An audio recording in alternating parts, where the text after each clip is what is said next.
ফিলিস্তিনের অসহায় মানুষের উপর ইসরায়েলের বর্বর হামলা, আগ্রাসন ও গণহত্যার প্রতিবাদে রাজধানীতে আজ এক প্রতিবাদ সমাবেশ ও র্যালি অনুষ্ঠিত হয়েছে। আন্তর্জাতিক কারাতে বিচারক আব্দুল শুকুর আলী শিকদারের নেতৃত্বে র্যালিতে অংশগ্রহণ করেন বাংলাদেশ ওয়াদোকাই কারাতে দোনের কারাতে খেলোয়াড়গণ, তাদের অভিভাবকবৃন্দ ও শান্তিকামী সাধারণ জনতা। র্যালিটি রাজধানীর মেরাদিয়া বাজার থেকে বনশ্রী হয়ে রামপুরা টেলিভিশন ভবনের পাশে এসে শেষ হয়। সমাবেশ থেকে ইসরায়েলি পণ্য বর্জনের আহ্বান জানানো হয়।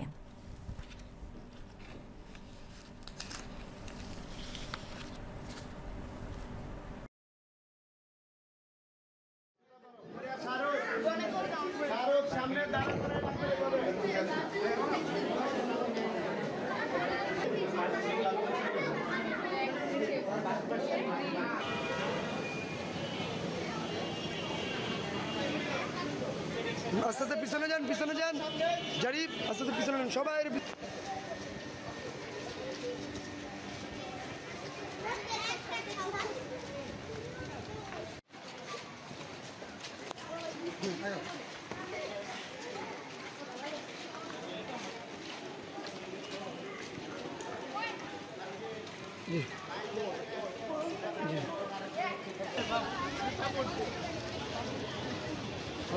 জাপান সামনে আরো জ্যাপ এই রাহির বলিস কিছু আছে নাকি?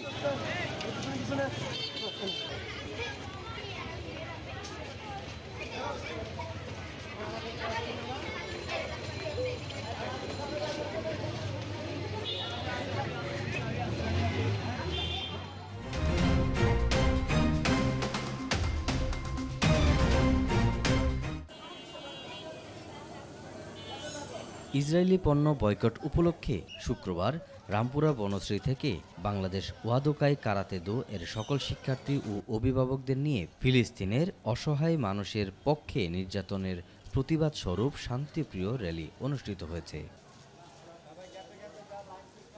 উক্ত র্যালিতে উপস্থিত ছিলেন বাংলাদেশ ওয়াদোকাই কারাতে দো এর প্রতিষ্ঠাতা ও সাধারণ সম্পাদক আব্দুল শুকুর আলী শিকদার সহ অত্র এলাকার গণ্যমান্য ব্যক্তিরাও, যা কিনা বাংলাদেশ সরকারের প্রধান উপদেষ্টা পাসপোর্ট ইসরায়েল যাওয়ার ব্যাপারে নিষেধাজ্ঞা দিয়েছিলেন।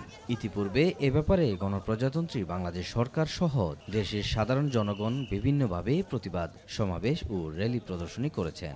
সংগঠনটির প্রতিষ্ঠাতা ও সাধারণ সম্পাদক আব্দুল শুকুর আলী শিকদার বলেন, নিশ্চয়ই ইসরায়েল আজ যে বর্বরতা চালাচ্ছে তা শুধু ফিলিস্তিনের বিরুদ্ধে নয়, বরং পুরো মুসলিম উম্মার বিরুদ্ধে যুদ্ধ।